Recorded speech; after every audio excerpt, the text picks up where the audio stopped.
Just a reminder that this is the second video in a series of 7, helping you get that A star in your OCR A Level Women in Literature Unseen essay. In this second video, we'll be looking at Bronte's Jane Eyre. I'll summarise the text for you and provide you with key quotations in the areas of women and their relationships with men, women as victims of men and or patriarchal structures, and women and their relationships with other women. You'll also get a chance to write your own mini response to an unseen question from Daphne du Maurier's 1938 novel, Rebecca. Time to move now on to Charlotte Bronte's Jane Eyre. I'm going to give you my brief summary of the novel, followed by those all-important quotations. The start of the novel describes the miserable life of 10-year-old Jane Eyre. She lives with her Aunt Reed and her 3 cousins at Gateshead Hall. All within the hospital actively dislike, ignore, or at best tolerate her. Following an altercation with her obnoxious cousin John, Jane is shunted off to spend the night in the dreaded Red Room, the room where her kinder Uncle Reed died. Jane has a screaming fit there. No mercy is shown from her Aunt Reed, and she later loses consciousness. Jane reveals her misery to Mr. Lloyd, an apothecary, and a suggestion is made that she should go to school. Following a visit from the school superintendent, that booming hypocrite Mr. Brocklehurst, Jane is duly dispatched on her own to Lowood, a subsidised boarding school essentially for unwanted and largely unloved girls. Life is tough there. Insufficient, appalling food, iron discipline, including corporal punishment and public humiliation when deemed necessary, regimented, almost inhumane regimes. Nonetheless, Jane starts to feel that she belongs and gains a true friend in the saint-like but scatty spiritual dreamer Helen Burns. A typhus outbreak in the school results in a relaxation of rules for the luckily healthy, which includes Jane. But Helen dies tragically of tuberculosis, with Jane beside her in bed. Jane becomes a respected teacher at Lowood, but when her hero and mentor, Miss Temple, leaves to get married, she starts to feel restless and advertises for a position as a governess. One offer arrives, and so she starts her new life at Thornfield Hall. Here, just as in her later years at Lowood, she is relatively happy and respected. Mrs. Fairfax, the housekeeper, is an amiable, if rather dull companion, and she has just one pupil, Adele Varennes, whom over time she can mould to correct some of her French frivolities. The owner of the house, Mr. Rochester, is frequently absent. However, he is an interesting character, abrupt, direct, domineering, but kind and principled at heart. That said, there are signs that something is not quite right at Thornfield Hall. Unsettling laughs at night, and on one occasion, Mr. Rochester's bed being set on fire. Jane, with Mr. Rochester's encouragement, puts this down to the behaviour of a servant, Grace Poole, who spends the majority of her time ferreted away on the 3rd floor. Jane grows to relish her banterous, unconventional exchanges with Mr. Rochester, and finds herself falling in love with him, notwithstanding her sense that someone of his class and wealth is extraordinarily unlikely to consider her as a possible future wife. There is also the matter of the age difference. Rochester at one point is described as being old enough to be Jane's father. After a period of time at Thornfield Hall, Jane receives a message from her childhood home. Aunt Reed is dying and wishes to see her. She duly returns, of course far more composed and self-sufficient. Her old nemesis, John Reed, has died, ruined by spoilt parenting, alcohol and gambling. This in turn has caused Aunt Reed's decline. Nonetheless, Jane finds the old lady obdurate and still unable to quench her historic dislike for her, in spite of the fact she is on her deathbed. Whilst there is no reconciliation, Aunt Reed still doesn't understand how a 10-year-old Jane could have turned on her so unexpectedly.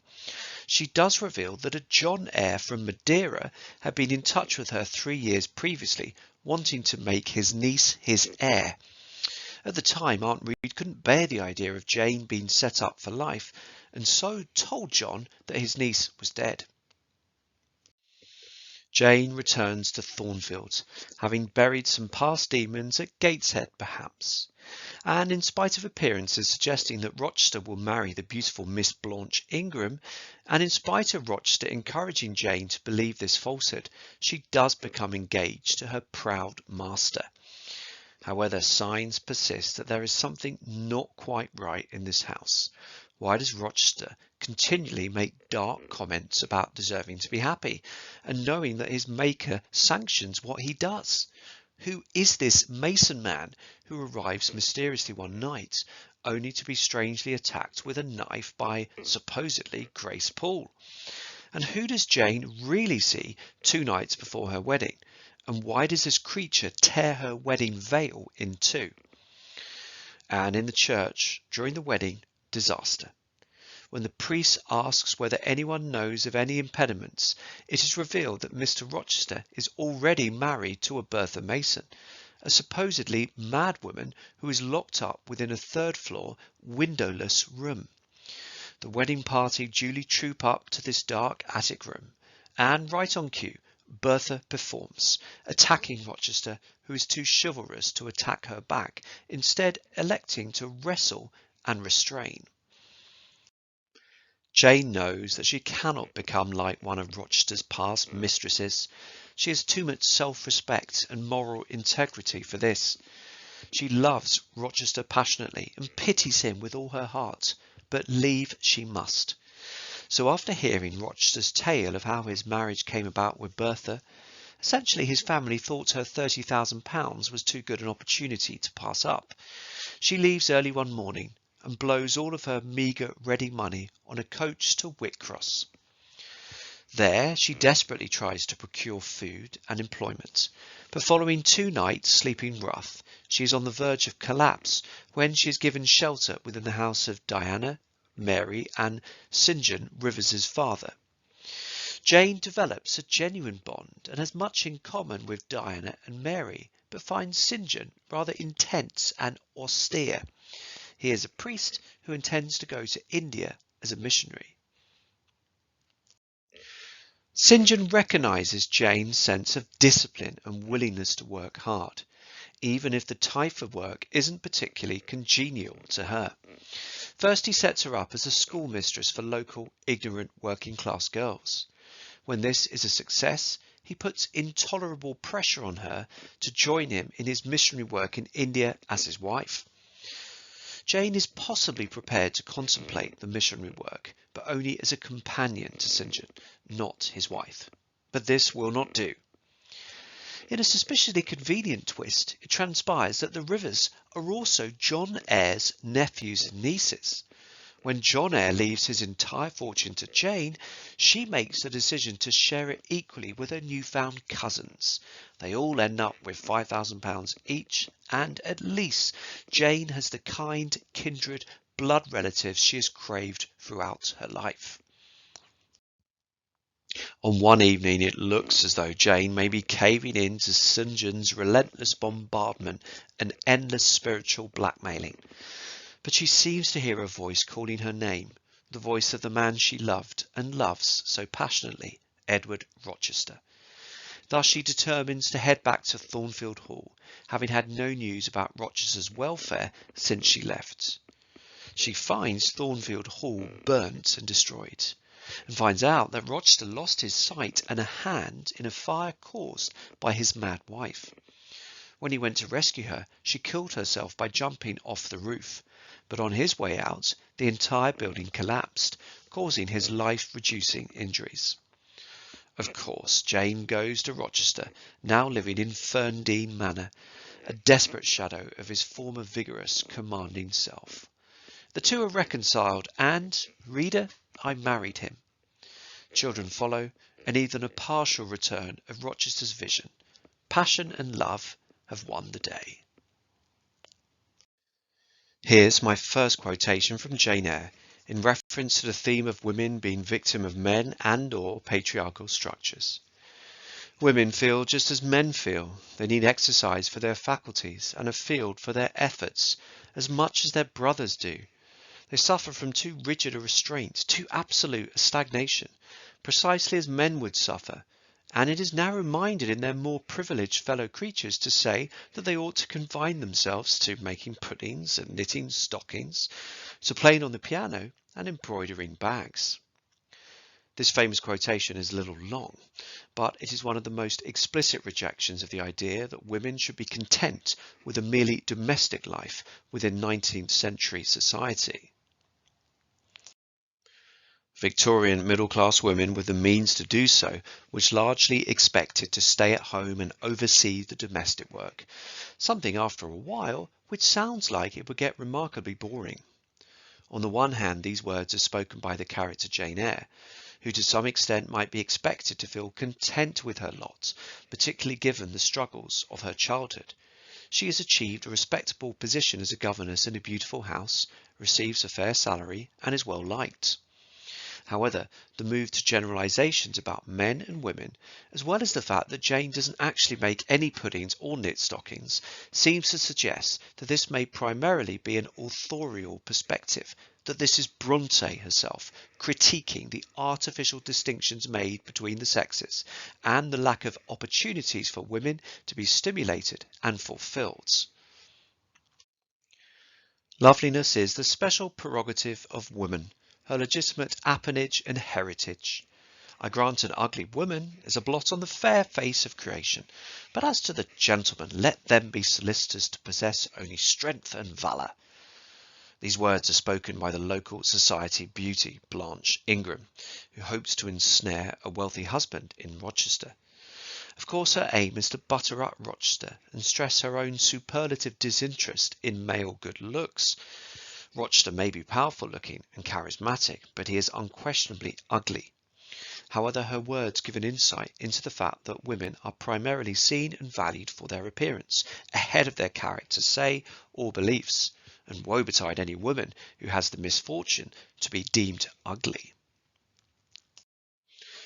Georgiana, you had no right to be born, for you make no use of life.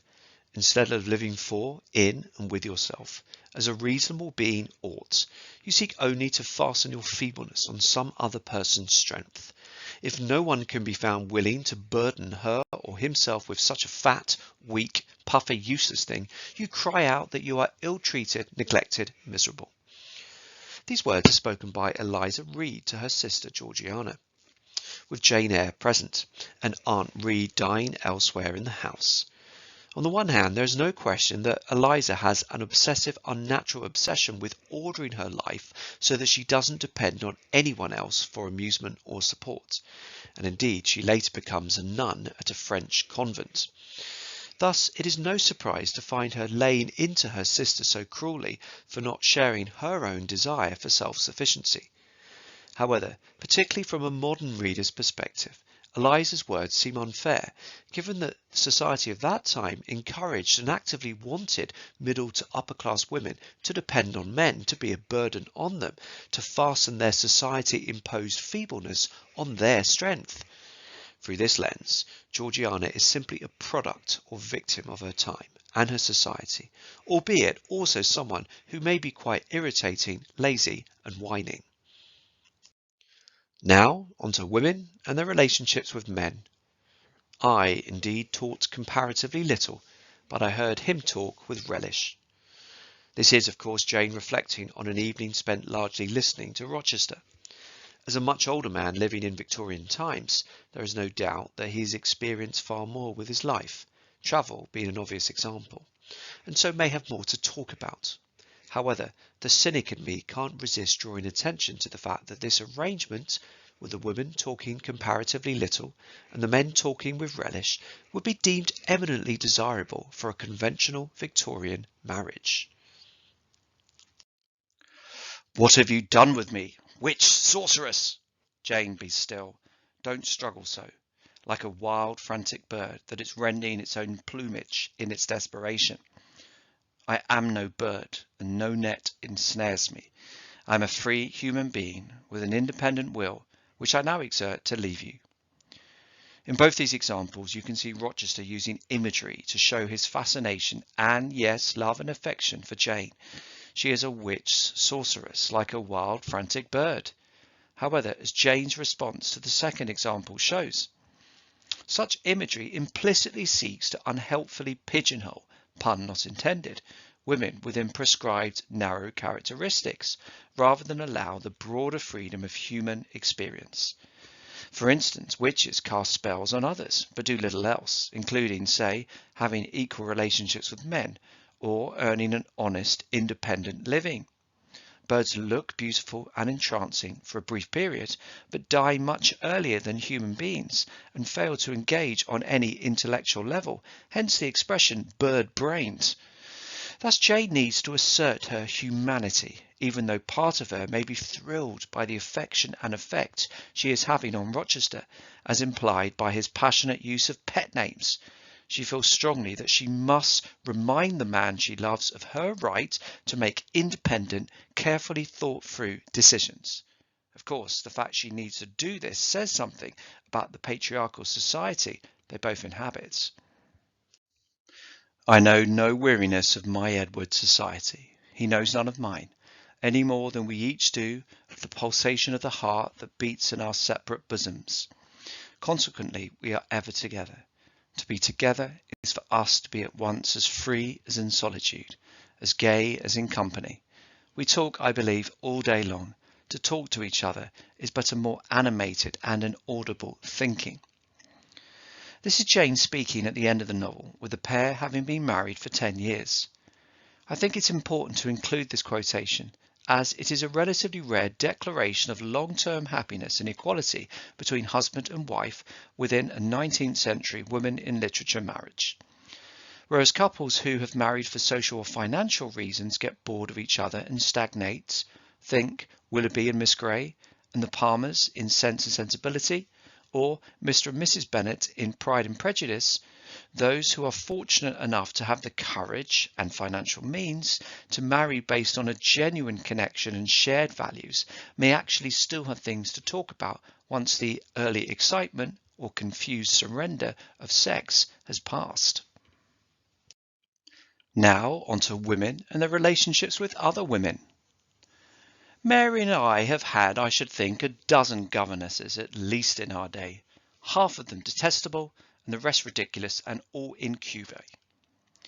Governesses were frequently treated appallingly, or at least were often lonely and frustrated.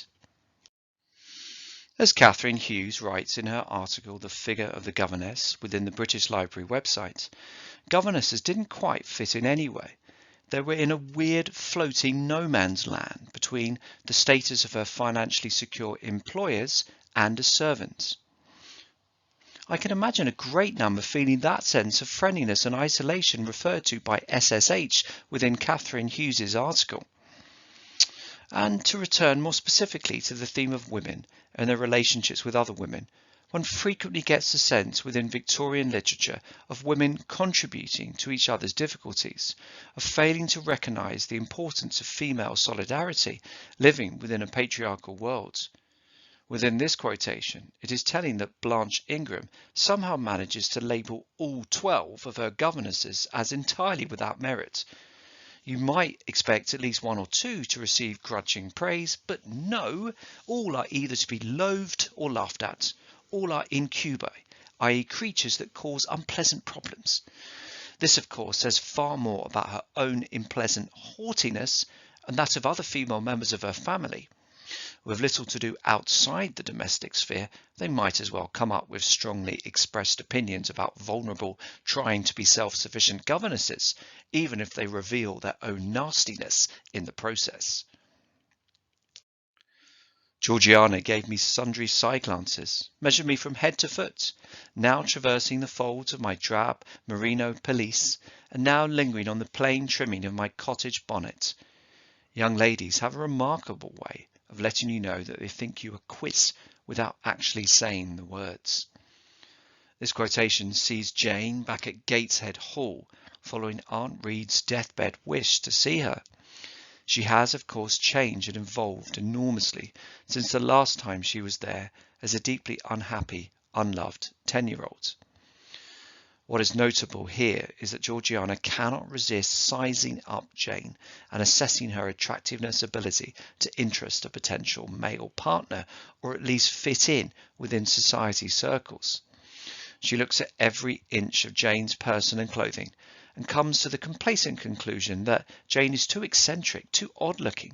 She's nothing compared to her own beautiful, highly desirable self. But of course no words are spoken. Within women in literature texts, women rarely criticise or put each other down directly to their faces, unless they are governesses or deemed to be of a lower class. Instead, there are looks or subtexts.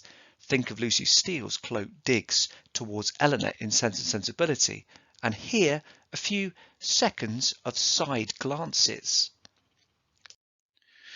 There was a reviving pleasure in this intercourse with Diana and Mary. The pleasure arising from perfect congeniality of tastes, sentiments and principles. But of course it would be inaccurate to say all interactions between women in the 19th century literature are characterised by bitchiness. There are numerous examples of female solidarity within empathetic relationships, as well as the close relationships between sisters seen with Jane and Eliza in Pride and Prejudice, and Eleanor and Marianne in Sense and Sensibility. Here we see Jane and her cousins Diana and Mary, although they don't know they are cousins at this point, cohabiting in perfect amity. Yes, Diana and Mary love their brother, but whilst the three females are together, there is no sign of anything missing or lacking. They are complete as this group, with sufficient intellectual, spiritual and natural interests to sustain them indefinitely. Hence Jane's initial plan after receiving her unexpected inheritance for the three to live permanently at Moor House. It is thus a pity that, to paraphrase Marianne from The Woman in White, that men persist in dragging women away from their parents' love and sisters' or cousins' friendship towards a chained-up life as a wife. Time now for your second go at writing a single paragraph responding to a short passage. Remember that your main focus should be to show an excellent understanding of the key ideas in the passage, and to explore the language, form and structure in splendidly insightful detail. And so I'd recommend taking a screenshot of this page and annotating accordingly. However, aim to incorporate one reference and quotation from Jane Eyre within your analysis, so as to meet the relating your discussion to your reading concerning women in literature part of the question. Read the extract through now, grab a pen, it's pause time.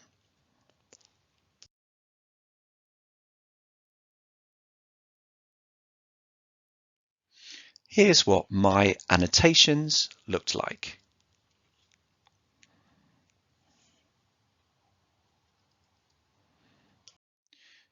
And here's my response. This passage explores a new wife's debilitated anxiety as she approaches her new marital home. She is forced to feign happiness to her husband, forced to smile, and experiences a momentary stab of panic. This metaphor implies that she feels sharp, thrusting pain at the thought of what is to come. One might expect a new wife to feel more confident and self-assured.